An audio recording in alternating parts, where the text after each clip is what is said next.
The story opens with a disturbing scene. Bloodstains, muddy footprints, a small toy boat, and wrapped gifts placed on a chair. The timeline then shifts back 3 months to a prison, where a woman named Emily is preparing to visit her husband, Martin. He has been serving a 4-year sentence for financial crimes related to stock market manipulation. Emily informs her boss that she will soon be taking time off because Martin is about to be released. Emily and Martin's mother travel to the prison together and wait for him. When Martin finally walks free, Emily rushes to embrace him. That night they become intimate, but Emily seems distant and emotionally detached. Martin talks about meeting a hedge fund manager named Marshall while incarcerated, who promised to help him find work in Dubai. He assures Emily that he will rebuild their former lifestyle, but she reacts without enthusiasm. Later, while leaving a parking garage, Emily packs her belongings into her bag with the help of an attendant. Once inside her car, she suddenly accelerates and crashes into a wall. At the hospital, psychiatrist Dr. Banks questions her about the incident, asking whether she meant to harm herself. Emily remains silent. Though he suspects a suicide attempt, she insists on leaving so she can return to work and be with her husband. Dr. Banks agrees to discharge her only if she begins therapy and takes antidepressants. Back at work, Emily looks weak and nauseous, eventually rushing to the restroom to vomit. Her supervisor checks her medication and admits it once caused similar side effects. Emily later visits Dr. Banks and explains how she met Martin. He learns that she has struggled with depression for years and previously saw another psychiatrist, Dr. Victoria. Victoria, who explains that Emily's mental health declined after losing her home and marriage. She says Emily tried many medications with little success and recommends a newer drug called Ablixa. She also reveals that Emily once suffered a miscarriage, something Emily never mentioned to Dr. Banks. Meanwhile, Emily and Martin attend a party, despite her reluctance. There, they meet Carl and his partner Kayla. While at the bar, Emily becomes upset after seeing her reflection in a distorted mirror. Kayla comforts her by sharing her own struggles with depression. Overwhelmed, Emily runs to the balcony in tears, and soon after, she and Martin leave. On a train ride home, Emily stares at an advertisement for Ablixa. Suddenly, she attempts to jump onto the tracks, but a police officer stops her in time. Later, she visits Dr. Banks and admits she tried to harm herself again. She says her current medication isn't working and asks to try Ablixa, which her coworker Julia recommended.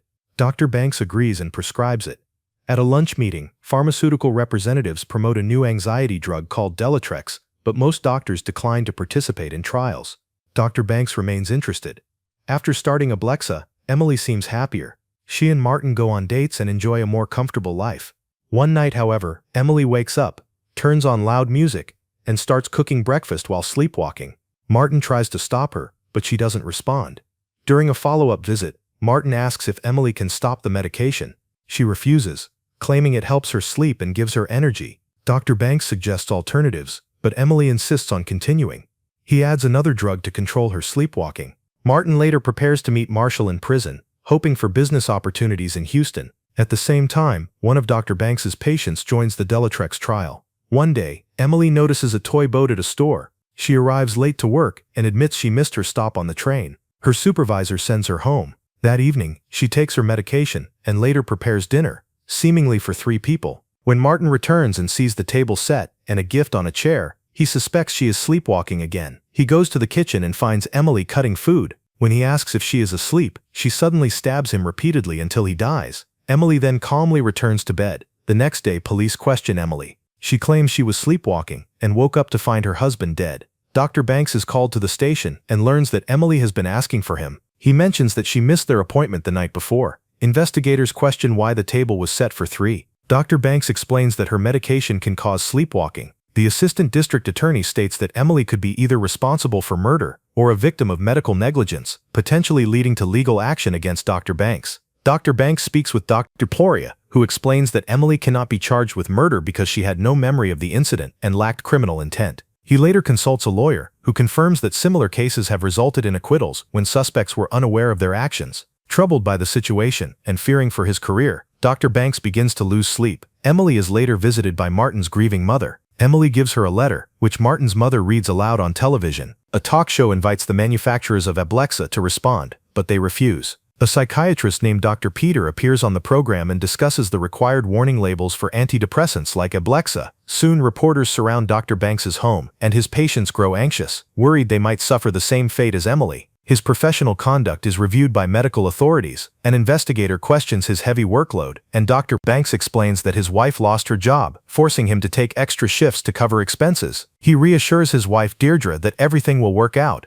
During the trial, witnesses such as the parking attendant and the police officer who stopped Emily on the subway testify. Dr. Banks explains her sleepwalking condition and states that she was unconscious at the time of the crime. The court rules that Emily will be placed in a psychiatric facility until doctors determine she is stable. Later, one of Dr. Banks' colleagues mentions a former patient, Allison Finn, who committed suicide during his residency and left a note signed in his name. The letter suggested an inappropriate relationship, which Dr. Banks strongly denies, insisting it was a result of her delusions. Determined to clear his reputation, Dr. Banks researches Ablixa and finds an article written by Dr. Victoria discussing its link to sleepwalking. He confronts her for not warning him. When he asks how she knew about Emily's episodes, Dr. Victoria hesitates and claims she learned it from the news. Dr. Banks continues investigating. A parking attendant tells him that Emily had been wearing her seatbelt during the car crash, making the act seem less suicidal. At Emily's workplace, he looks for Julia, the coworker who supposedly suggested Ablixa, but learns that no such person exists. Becoming obsessed, Dr. Banks even forgets to pick up his son from school. When he tells Deirdre about Julia, she dismisses it, saying Emily's illness often causes her to invent things. Dr. Banks later visits Emily at the psychiatric hospital. She says she feels better and insists Julia once worked at a bar and disappeared after the incident, leaving him confused. One evening, a Delatrex sales representative informs Dr. Banks that he has been removed from the drug study due to the controversy and will no longer be paid. The representative also mentions that a rival company's stock surged after the Ablixa scandal. This makes Dr. Banks suspect that Martin's death and the drug controversy were part of an insider trading scheme. He shares his theory with his wife, but she urges him to let it go. Ignoring her advice, Dr. Banks returns to Emily and injects her with what he claims is a truth serum, promising that honesty will help her leave the hospital sooner. Drowsy, Emily speaks about her miscarried daughter, Madeline.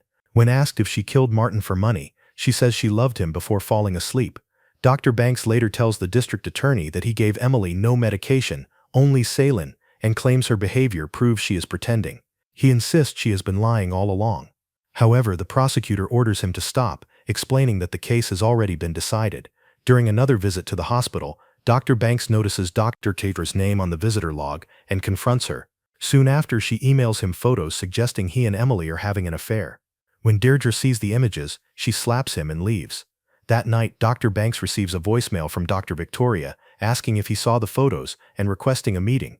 When they meet, he accuses her of taking money from their scheme and says Emily has already confessed. Enraged, Dr. Victoria demands that he get Emily released and promises to leave him alone afterward. Back at the hospital, Dr. Banks orders staff to restrict Emily's visitors and phone access. He shows her another patient receiving electroshock therapy and claims Dr. Victoria wants the same treatment for her. When Emily tries to call Dr. Victoria, she discovers her phone privileges have been revoked. Panicked, she is sedated by the nurses. Later, Emily sees Dr. Victoria arrive at the facility. Outside, Dr. Banks warns her that Emily may testify soon and expose everything. Dr. Victoria pleads again for Emily's release, and they shake hands. Seeing this, Emily believes she has been betrayed and begins screaming. Finally, Emily admits the truth to Dr. Banks. She confesses that she missed her wealthy lifestyle before Martin went to prison and blamed him for ruining everything. Seeking help, she turned to Dr. Victoria, who had also been abandoned by her husband. The two women grew close and eventually began a secret relationship, leading them to plot together. Emily teaches Dr. Victoria about her husband's financial deals and complex investments, while Dr. Victoria trains Emily on how to fake mental illness. Together, they convince everyone that Emily deeply loved Martin and became severely depressed after his imprisonment. At the same time, they invent dangerous side effects for Ablixa to manipulate the stock prices of both the drug company and its rival, allowing them to make millions. Later, Emily agrees to cooperate with Dr. Banks in exchange for her freedom. While Dr. Victoria is present, Dr. Banks formally requests Emily's release.